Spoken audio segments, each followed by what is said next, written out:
Hi, everybody. Welcome to the second Lunch with Lacey. As you all know, this month we're exploring all of the aspects of the Lacey Act and what it means for our community. Last week, we sort of got an introduction and talked a little bit about commitment to compliance and creating a plan. And this week, we're going to be going into more depth about how we actually go about that. So documenting efforts to comply, essentially. A reminder that next week we'll be discussing how to take those documents and use them to help our customers better understand what they have and the materials that we are all using. And the last one on the 30th will be a more open question and answer type session. As I mentioned last week, many of the resources, if not all of the resources that are discussed during these events are on the new page on the Fed website. I believe it's under Resources, Lacey Act. These videos will be there. Brianna's video about filling out forms, which I think we'll probably see a little bit of today, I'm guessing, is on that site, as well as government resources and all of the links to the Alliance, which has done so much work over so many years to sort of put these things together to make this easier for us. We're hoping that through all of this, we can all just move forward with confidence and knowing that we're doing everything we can to comply with these new requirements. Once again, I want to thank Lynn and Brianna for being here and sharing all of their experience and wisdom with us on this. And I think I will turn it over to them so I don't use too much of the hour. Thanks, guys. Thank you. So this week's lesson is going to demonstrate the steps that you need to take to fill out Lacey Act PPQ 505 declaration for purchases if you are importing into the United States.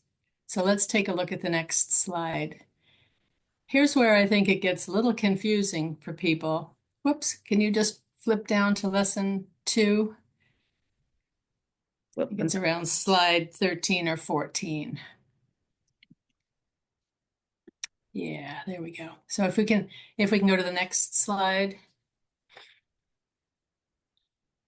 There we go. Okay, so right now we're just going to come up with a game plan. We're going to prepare to buy. And I did receive a number, as did Brianna, received a number of calls this week from people who just wanted to make sure they understood what we were talking about. So there are already distributors out there that are trying to get this just right, and there are already shops out there that are trying to get this just right. So I appreciate that very much. We've got 2 different sets of rules. One is if the distributor is in the United States. I'll just use Connolly Music or who else could I use? Metropolitan Music, any distributor who's already in the United States. That's a different set of rules, and we'll talk about that second. The first is if you're buying from foreign distributors. Let's say you like to buy your tailpieces or your fingerboards from Clear in Germany. So you then need to become the importer of those items or hire somebody to be that importer for you. So we have 2 different stories here. The importers, the distributors in this country, are just finding out about this. Many of them have been complying with Lacey Act requirements since they first went into effect in 2008. But this idea of passing that information on to the shops and the shops passing that information on to the musicians is new. And this is why. Remember that everyone in the entire chain is responsible for compliance. So that the legality of it doesn't just end, or the responsibility of it doesn't just end with the distributor filling out the right papers to get the order into this country. We are responsible for all of that information. And so if we're going to be responsible for it, shouldn't we know what it is that we should be responsible for? So let's take a look at the next page. So you're going to place an order with somebody, and you're going to just call or email that distributor and say, I'd like some more information about these natural resources. I'm tracking those. I want to be in full compliance with the Lacey log, and I just need some information from you. So these are the questions that you're going to ask. You're going to ask for the species, the scientific name, the genus and species, and you're going to ask for the country of harvest, not the country of manufacture. So if it's ebony and it's coming from Cameroon and then it's turned into a fingerboard in Germany, you're not going to put down Germany, you're going to put down Cameroon. Sustainably sourced really means, and this is the question that I ask, do you know the source? Do you know where this came from? And then we have, do you have documentation? And most people here that I spoke to this past week do have documentation. They do have their Lacey Act. They're keeping these documents forever. They know the importance of keeping them. So they do have documentation from the Lacey Act importation. Is it available to show me? This is a question that some distributors were willing to comply with, and others just said, that's really proprietary information. Or I don't have time to deal with that. So I wouldn't call that a deal breaker if you know who the people are. You've had maybe a long-term relationship with them, or you've known them for a while. And if they are in compliance and can give you all of that above information, you have asked the right questions. And so in your Lacey log, you can put down, what do you have for documentation? Lacey 505. Is it available to show? No. You've still done your job. Okay, so then that's as far as I'm concerned, good enough. You've done your due diligence to ask all of these important questions. Write down the questions, the answers, date, and contact person, and save it in your Lacey log. The good news about this is that the distributors are getting this message from multiple sources. They're making changes fast. So this isn't something that you're going to have to police for the rest of your careers. This is something that is going to be a part of their business, either by including it on invoices or including it on their websites. Distributors are changing over fast because they want to be in compliance. They don't want to lose customers. And this is an opportunity for them to show that they're doing things in the right way. So things are changing very quickly. Once they're changed, and you place an order and you get all the information that you need, you're done. You don't have to worry about it anymore. You've done your job. So let's go on to the next slide. So ordering from US distributors. They've already filled out the Lacey Act paperwork. They know the species information. They had to know it in order to legally import that, whatever it is, fingerboard. We just need to get the information from them. Either they give it to us automatically or we need to ask for it. If we ask for it, we just jot it down.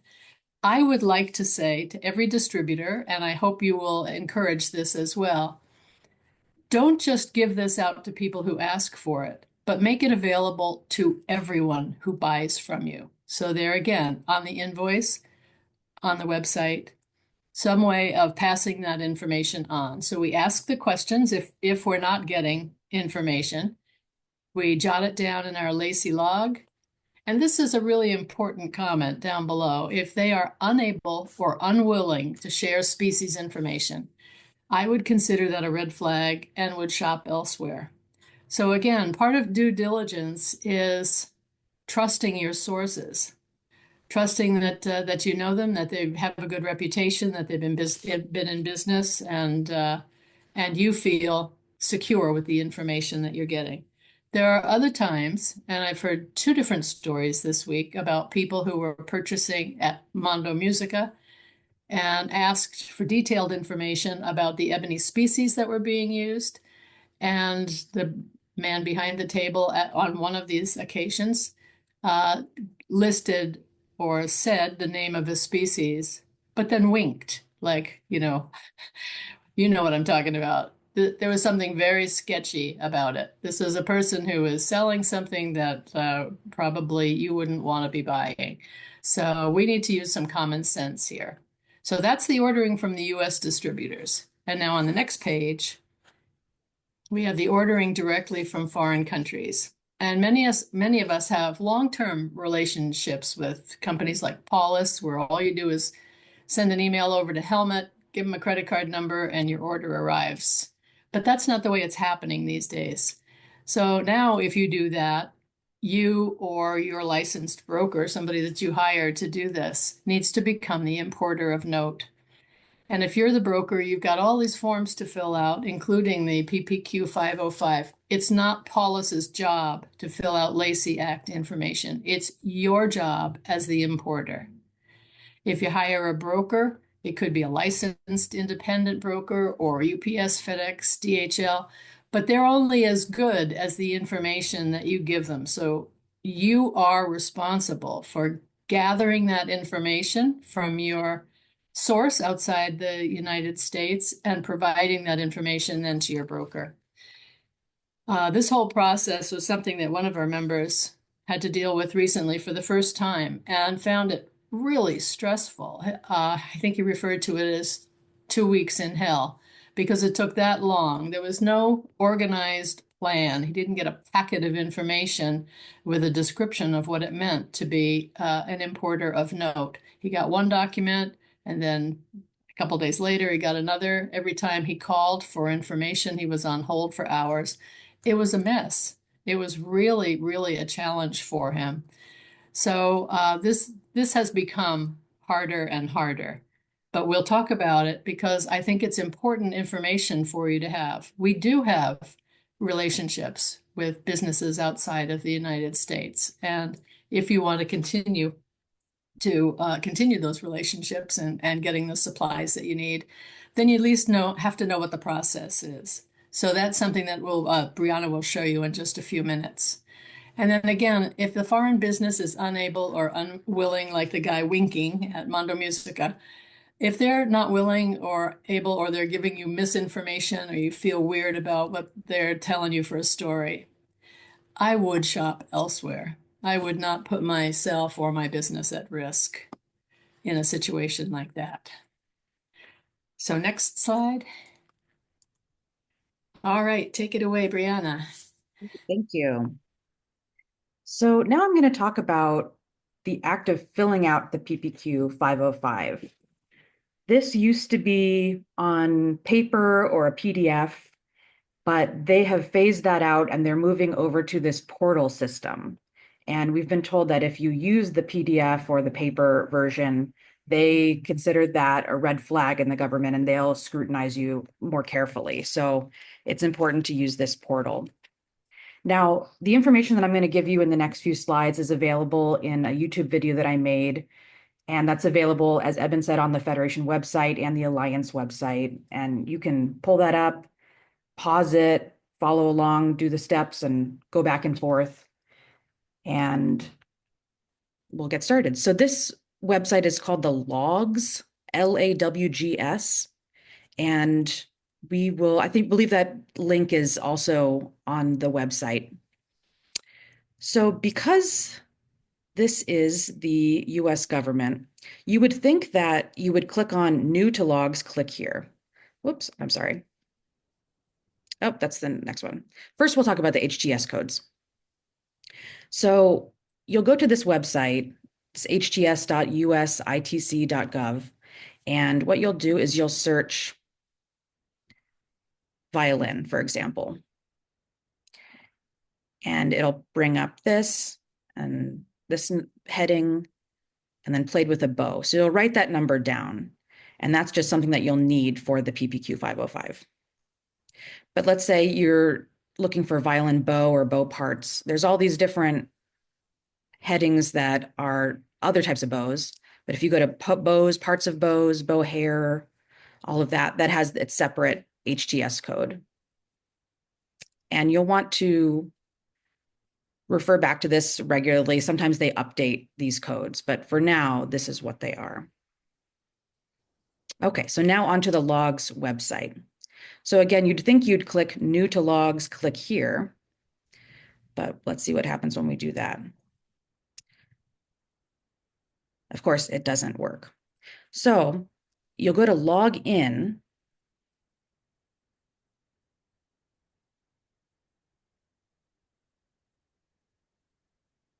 Which takes you here. And so you're a public citizen accessing the USDA resources online. So you'll click on customer. And here you'll click need an account. And then you can continue to login.gov. And you'll go create an account. Enter your email address.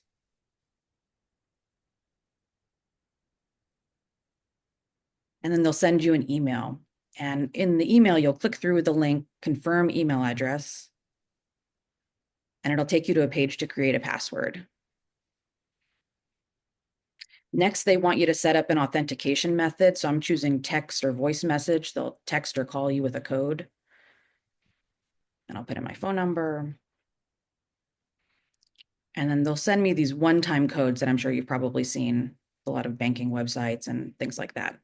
So I'm putting in the one-time code. And then they want you to add a second method. So there's these other choices. I'm choosing the authentication application. I have an app called Google Authenticator. And so you can give it a name. And this app just generates codes so it cycles through every so many seconds. So you'll scan the QR code within the app, and that'll connect it. And that will give you a temporary code that you type in.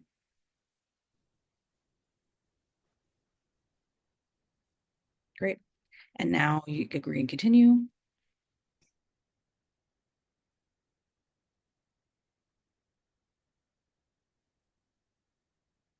So I'm going to continue without linking to an existing eAuth account because I don't already have one. And I'll put in my name.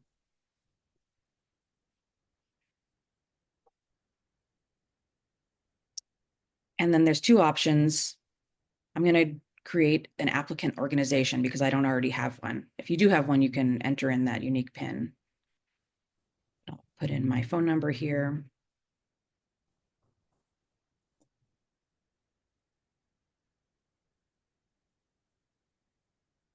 Create a new organization. And then I'm going to be an importer organization.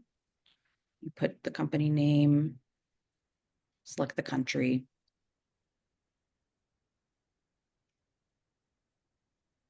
If you have an importer number, you can put it there. Put the street address and the contact information.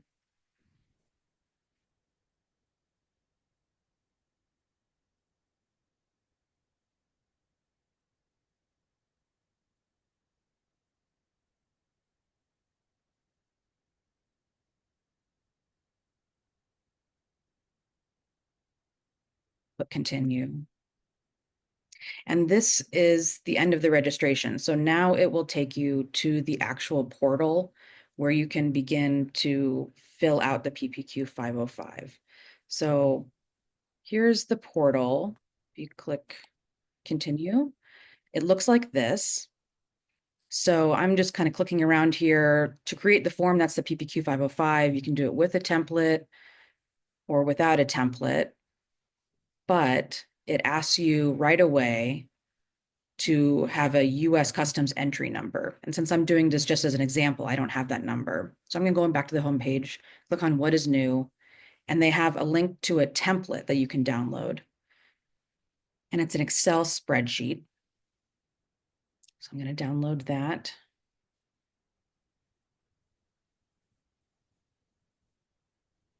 And this is what the template looks like. And it has all the information that we've talked about, the HTS number, the genus and species and country of harvest, all of that information, and I'll go over that in a second. This is what that template looks like. Great, so filling out the template, we have that HTS number, that we talked about before. And so I'm just filling that in from what I got from the website. Line number, they just need you to have a 3-digit number. So I just had 101. Entered value, that's the value in US dollars. And this is for a violin, bow, frog, and button. So I just put the description there. And since they're made of ebony, I have the genus and species that I got from the distributor that I put there. And then there's a pull down menu for the country of harvest. So I just selected Cameroon. And the quantity of plant materials is the weight usually. So 13, and then the unit is grams. Percent recycled is mainly for paper products. So it's 0% recycled. And then this other information is what you would have in the shipping process that you'd get from the shipper usually. Great. So now we're at the end of part 2. And like I said, because I didn't have a US customs entry number, I couldn't go any further. But when you go back through the portal, it'll either have you upload that template and it'll probably populate that information, or it'll have you go through one step at a time and fill out that information within the portal. So there's been a lot of information today, and I want to remind everyone that all this information, including all the videos that you watch today, are available for you to review on both the Federation and Alliance websites. And what we've covered in the first 2 lessons is what you need to know about buying. Next week, we'll talk about selling instruments and bows and how best to share species information with buyers. Now I'll open it up to any questions on today's content. And before we take questions, I just want to remind everybody that this is being recorded. The meeting is open to members, but the recordings will be made public. So just want that out there as you ask your questions. Before we get to the questions, if I could just review for just a moment the orders that are placed with distributors within the United States. And I think it's really important to understand the difference. After filling out that form, boy, if there's no other reason to shop local, that would be it. That is time consuming. And that's maybe why there's a slight price difference, because our distributors in the United States have departments now who handle all of that for their companies. So that's important to remember. I just wanted to bring up some examples of conversations that I had this week with people who were interested in purchasing. They were getting ready to purchase, and they wanted to make sure that they had exactly what they needed. So I got a call, and I don't want to mention individual names because I don't want people to start calling everybody. But it was a shop, and they were trying to buy cello fingerboards from a distributor in the United States, and they'd been in touch with that company, and there was confusion between the distributor and the shop. What exactly do we need to do? So they jointly emailed me asking for information, and I was able to share with them. I asked a few questions, and yes, they knew the genus and species. They knew the country of harvest. They had Lacey Act documentation on everything that they sold, every natural resource that they sold, and they were willing to provide that to the shop that was purchasing. So my information then to the distributor was share this with the shop. And the shop, once they have it, will share it, whether that fingerboard is being used on restoration or whether it's being used on a new instrument. That information will be available to pass on to the musician at the other end. And I did recommend that they not just do this for people who ask for the information, but that they make it available to everyone that they're selling to. So again, on the invoice or on the website. And then the shop gathers that information and passes it on their invoice to the musicians. And I think it seemed simple and clear to them, and they had no problem with that at all. Another person that I spoke to was at a much larger importing company, violin importing company. And they made it clear to me that they had been actively involved in the Lacey Act compliance since the very beginning, 2008, and they were proud of that. And so I just wanted to alert them that they were going to be getting a lot of questions from people and that that was a very good thing, that our music industry has been asleep in many ways over these years since 2008. And it's very important that we understand right now. I spoke to somebody who sells horsehair, and I just wanted to, he was actually thrilled. I just want to share with you what he sent me by email. There was no pushback whatsoever. He considered it an opportunity to be able to share information about his business and the things that matter to him. So his plan was to have the species. I just saw your thing, Peter. I'll come right back to you. He has at the bottom of his invoice, product is processed from horsetail hair, Equus cabalis, China. So he has that right on the invoice.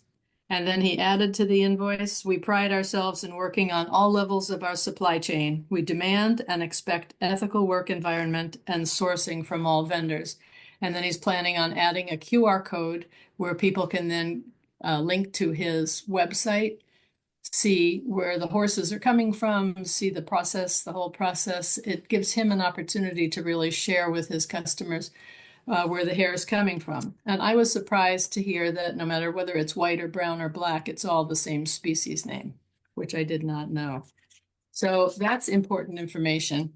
And then last but not least, I just want to mention that there was a report that just went to CITES for their standing committee meeting, which comes up in a couple of weeks.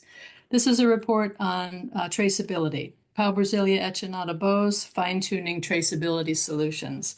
And I just wanted you to know that it's available to the general public. I have forwarded it to Sarah and to Eben. If you're interested in reading it, I'm sure it'll be available to you. It's very, very important that we all be working on traceability at this moment in time.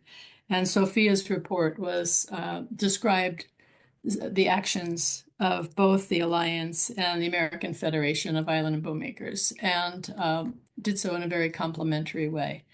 I very much appreciated reading her report, and all the work that we're doing right now is all about where we're headed as an industry. Her report is exclusively about Pernambuco, but it really shows the importance of using species in responsible and legal ways. And that's what we're all trying to do. So with that, I should just also mention that an email went out from the Alliance yesterday to a number of shops, about almost 500 shops.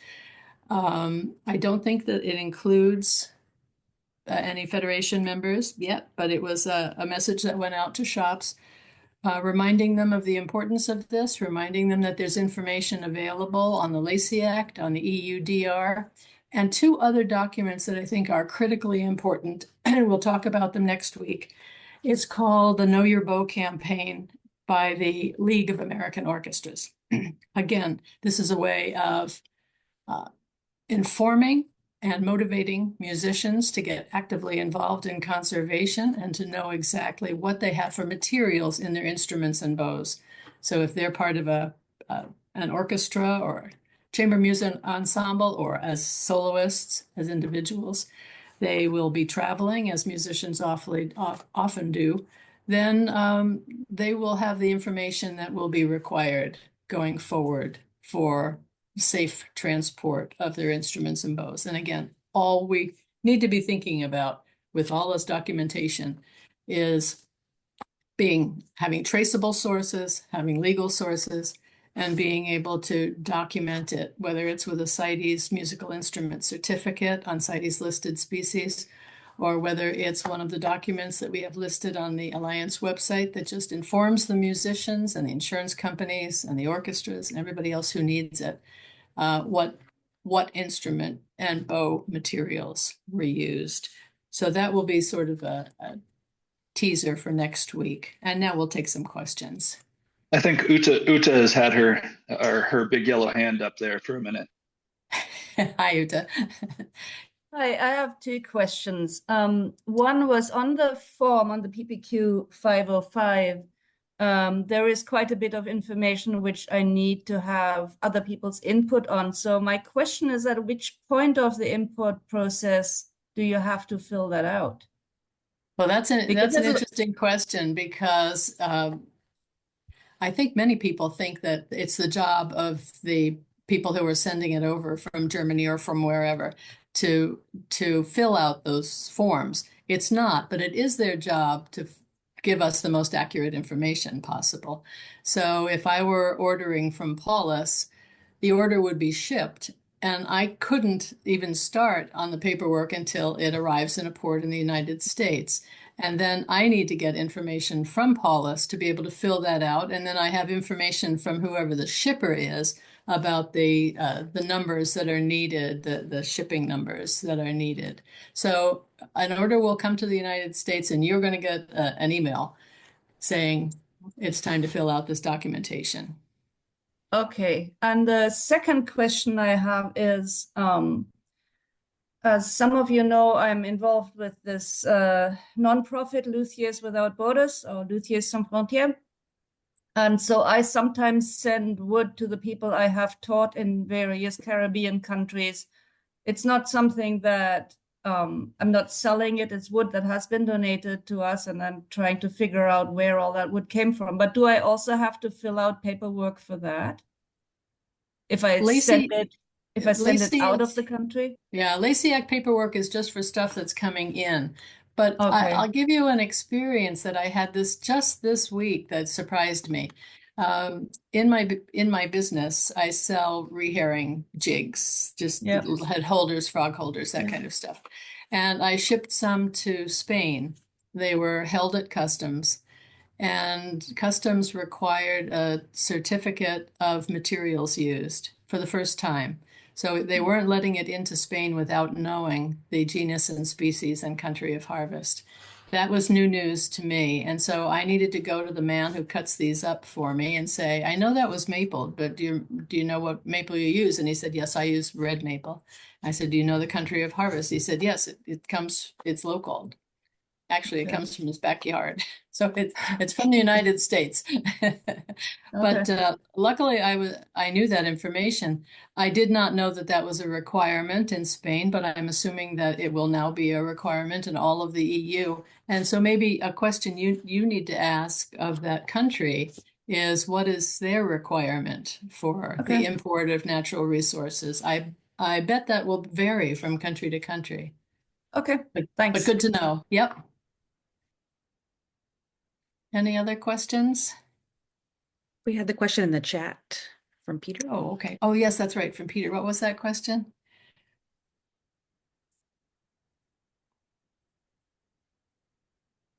I'm not seeing the question. Could you read it off to me? Yeah. It says, you mentioned a Lacey relevancy date of 2008. Should we be going back and trying to assign all of this info for every piece of wood going back that far, including instruments that we've completed since then?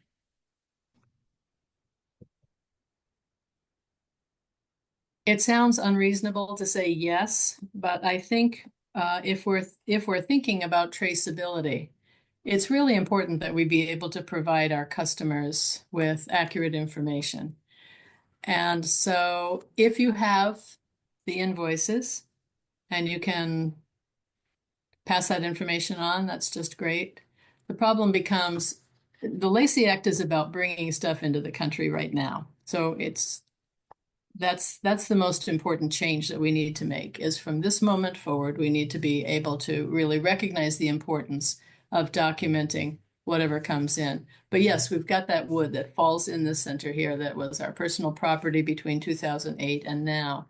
And for some reason, there's a lot of wood that just, I don't know where it came from. It depends on whether it came from sources in the United States or whether it came from sources outside. Whatever you have for information, you need to pass on. And I think that's what's most important as we're going forward. There are people who have contacted me today who are just because of the email that went out yesterday saying, I've got 20-year-old ebony. What do I do? What do I say? What do I do? And that will be a part of what we talk about next week, our existing stockpiles. That's critically important, but it's different from the buying from US distributors or buying internationally. Those are the things that we needed to cover first. And now we'll be able to talk about the importance of whatever we have for information on our existing stockpiles.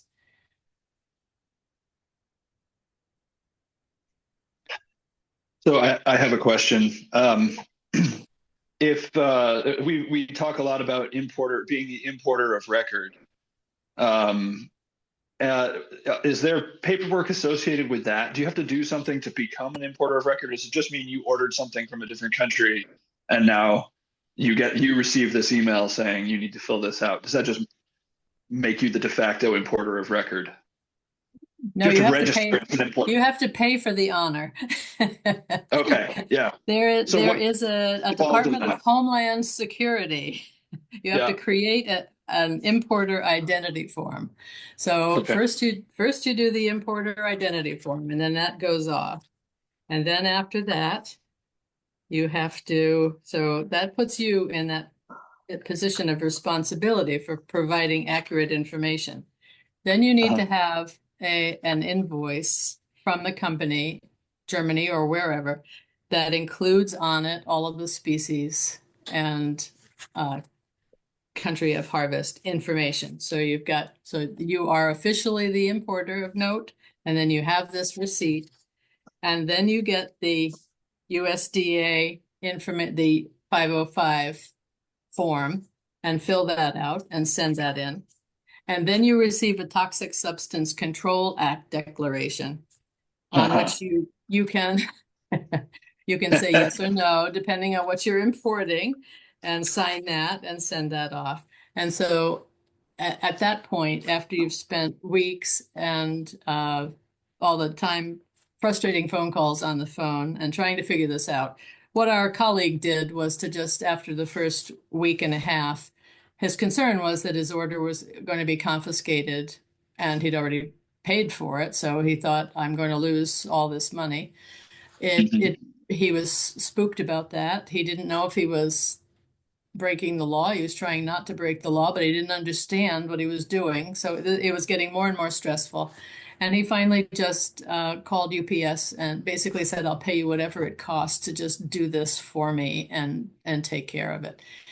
And then they were able to do that and get it to him. But UPS isn't in charge of filling out any of these documents.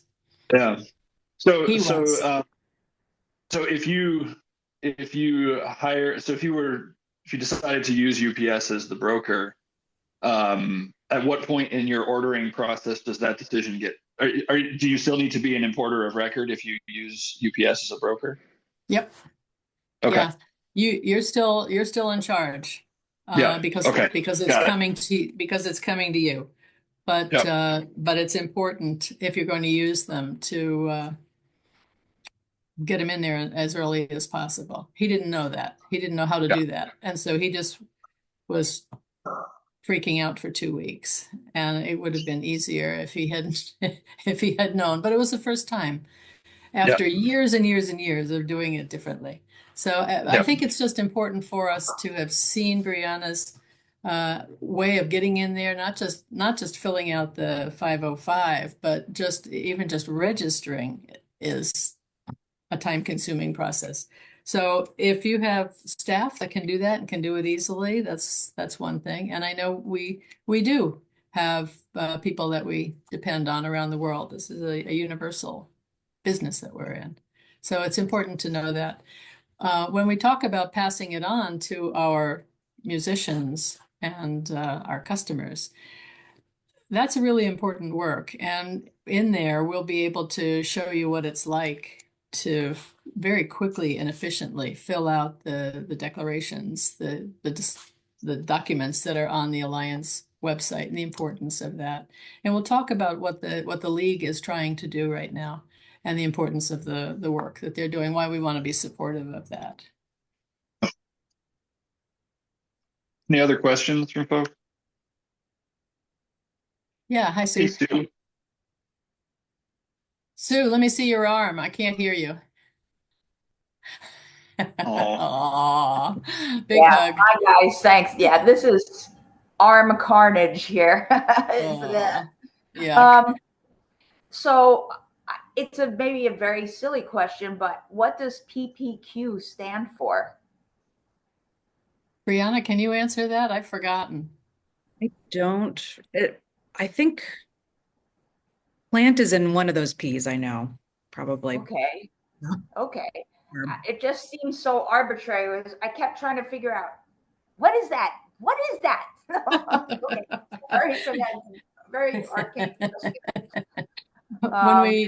I don't know if you saw the EUDR webinar that we had, and the man from Germany who just said, don't expect all of this to make sense, just do it. And that's what I'm encouraging people to do. Right.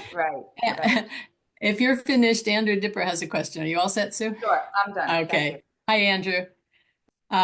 Carry on. If you're carrying on and you're a musician who's going to play a gig, then it's totally okay. If you're carrying on and you're Peter Beer carrying a Stradivarius from New York or from London to New York, you do have to have paperwork. You are a business, and you do need to have Lacey Act paperwork. You're exempt from the PPQ 505, but there's still information that needs to be filled in on an antique instrument. And so for any of you that are moving your instruments or bows around the world, you're flying in and out with them, which is certainly a safe way to do it instead of shipping. You still have to be prepared with documentation. And on the older ones, it's particularly important that you have that information that we shared the last time around. So there's something specific that you fill in under genus, another thing that you specifically fill in under the other part of the scientific name, and then under the country of harvest, you might list whatever you think are possible using your expertise. And you certainly, Andrew, would know this, the possible sources of that wood. And you may have to list multiple sources because you don't want to be making something up. You want to be providing with the most accurate information that you possibly can. Can I use AI to locate sources? I have not been asked that question before, and I don't know. But if, let's say you were moving a Stradivarius, what are the sources that you think Strad would be using for the woods that he used for that instrument? You would know the genus and species perhaps by, my guess is that it would be extremely local wood. It wouldn't be wood from. No, not necessarily. Okay. Well, you know instruments better than I do. So if you can research it in any way, you have to research it, but you can't say it's definitely here if you don't know that it's definitely here. So if it means listing multiple countries of harvest, then that's what you need to do. Yeah, but can I use AI to locate those? Because it's an enormous work otherwise. Yes, I know. I don't see why not. That's an information, a database. I haven't heard no. I have not heard no. I will check. I check all of these questions just to make sure that I haven't given anybody any misinformation. Yeah, But as long as you're getting accurate information, I think that's fine. yeah, I'd like to know because if we, the workload for all of this stuff is enormous. And if we can use AI, then it helps to lessen the workload, but there's a legality involved. Does the department accept AI generated information or do they not? I will confirm for you and come back next week. Yep. Yeah, thank you. Yep.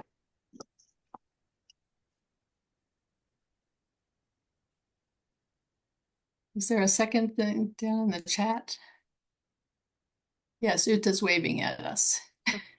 Yeah, sorry, I just had another question. I've been buying some German fittings from a person in Canada. Do I still have to fill out Lacey paperwork? Yeah, you do. You Oh, do. God. Okay, thank you. Anything that's coming into the United States needs to be documented. And I'm thinking that it's a very short time before all countries are going to be requiring the same. So let's get used to it.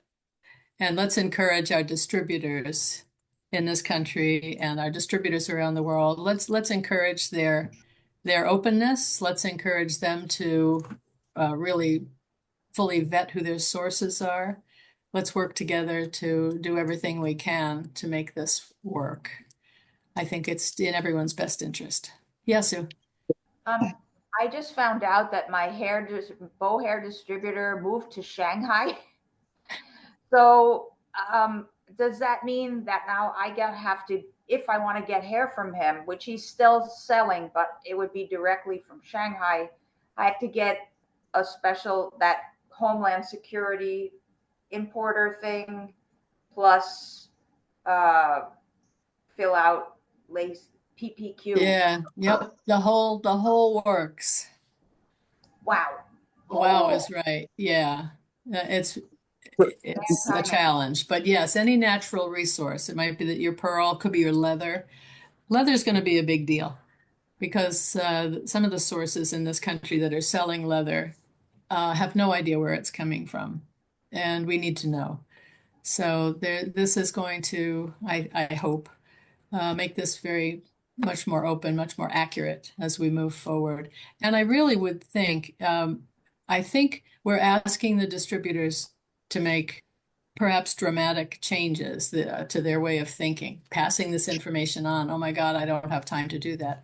When they do take time to put it on the invoice or to put it on their website, it really would be good to thank them for that. I think we need to keep a nice, friendly, and respectful relationship with those distributors. We are asking a lot of them. It's necessary, but I was just pleased that this man who was selling horsehair was the same day that I asked him, within an hour, he called back and he said, what do you think of the wording on this? And what do you think about a QR code? He dropped everything to get that because he saw the sense in it. He saw that that was not just a good thing ethically, a good thing legally, but he also saw it as a good thing for his business. So let's support those people who are really willing to do that. And if there are other companies that just say, the hell with you, I don't want to do that, I'm too busy, then I think they're going to lose customers.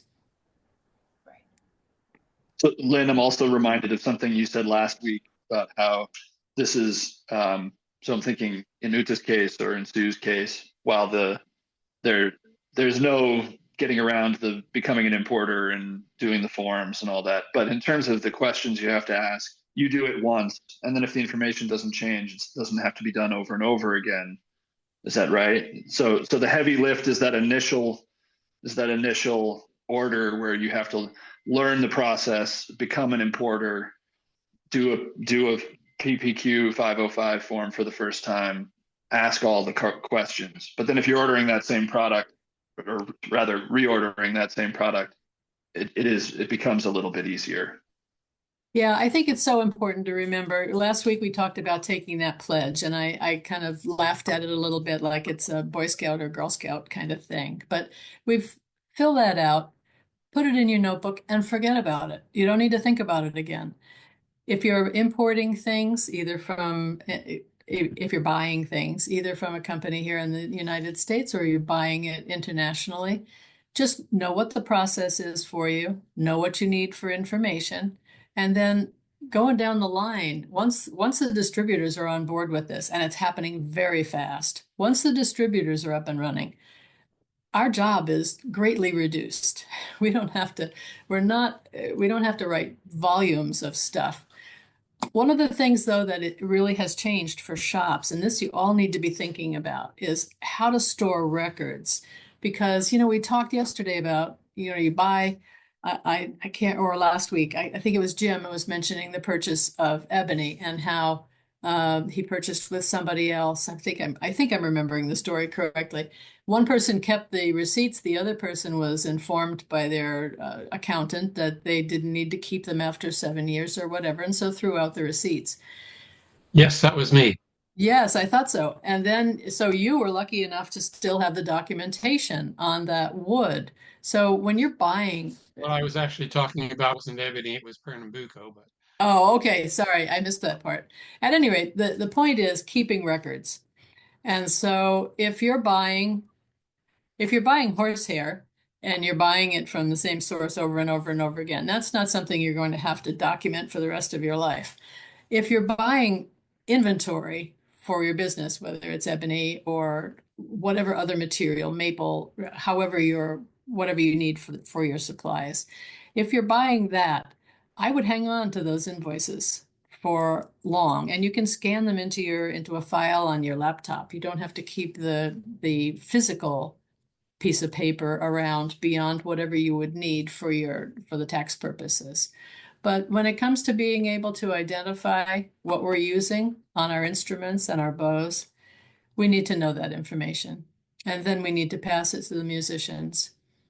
And insurance companies like Heritage are now asking for species information when they're accepting new clients and perhaps on older clients as well. But it's going to become commonplace within our industry for everyone to be sharing that information. It's a good thing. Any other questions?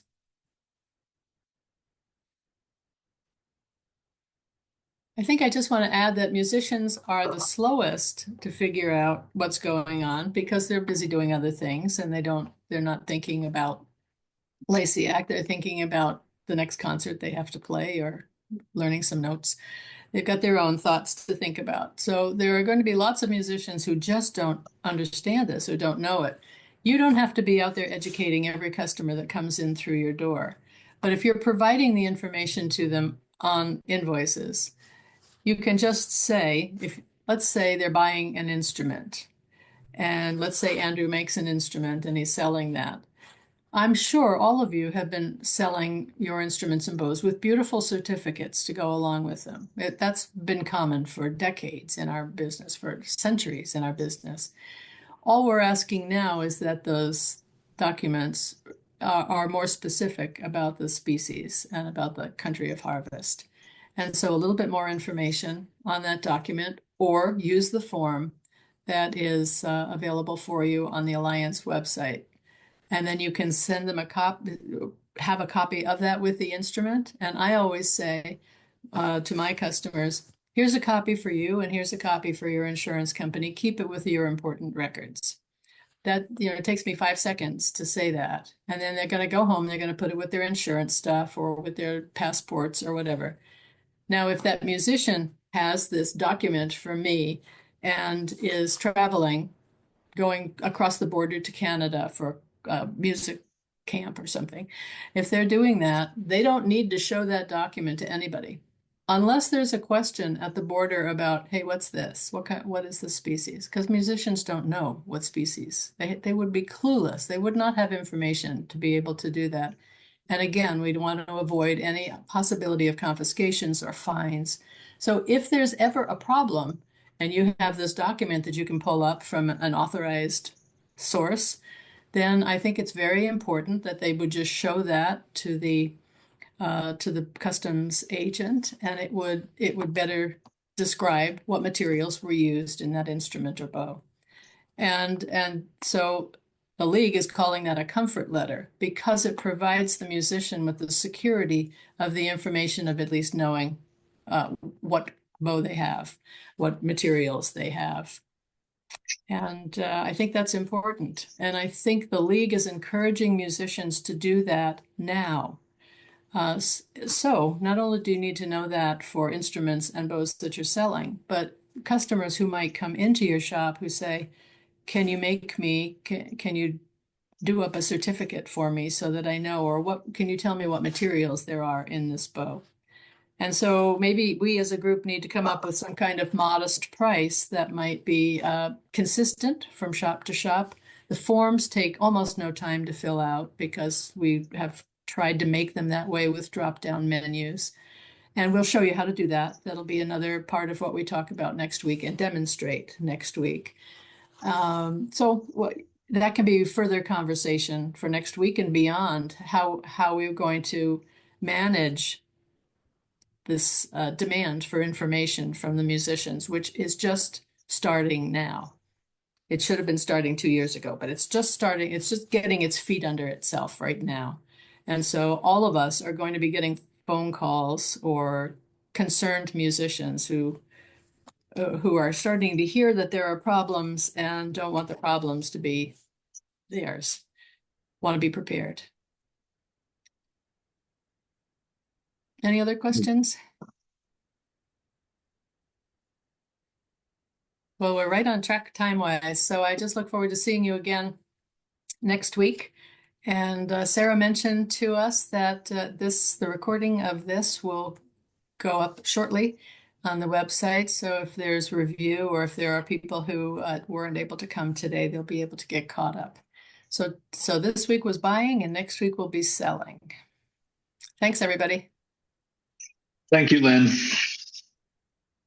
Thanks, Bye. everybody. Thanks. Take care.